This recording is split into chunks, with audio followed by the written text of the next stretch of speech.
savez ce qui me choque le plus quand je vois cette image, les gars? C'est pas le fait que Yamal, c'est actuellement le meilleur dribbleur de Liga, alors qu'il a quasiment pas joué cette saison. Alors qu'il est sous pubalgie depuis 3 mois.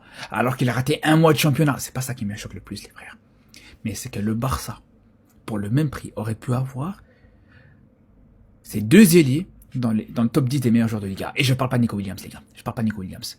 Je parle de Yann Virgili. Que le Barça allait se partir pour des poussières. Que le Barça allait se partir facilement comme ça à Majorque. Alors qu'aujourd'hui, voilà, il fait partie du top 10 des meilleurs dribbleurs, avec très peu de temps de jeu du côté de Majorque. Et au final, je vous dis que ça me choque, mais ça me choque pas tant que ça. Je vous avais dit que le Barça allait le regretter, que le Barça allait vraiment regretter le départ de Yann Virgili, qu'on aurait dû le garder, que c'était un joueur intéressant.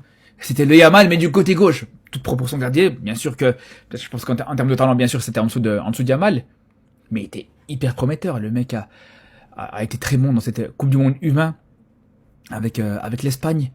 Il fait des très belles choses. Avec Majorque, on l'a vu sur son entrée contre le Real, on l'a vu contre l'Atlético, il a fait des choses super intéressantes, les gars. Mais on l'a laissé partir bêtement. C'est là où je vous dis, il y a cette option de rachat pour le Barça que j'espère qu'un jour qu'elle sera levée, en fait, cette option. J'espère vraiment.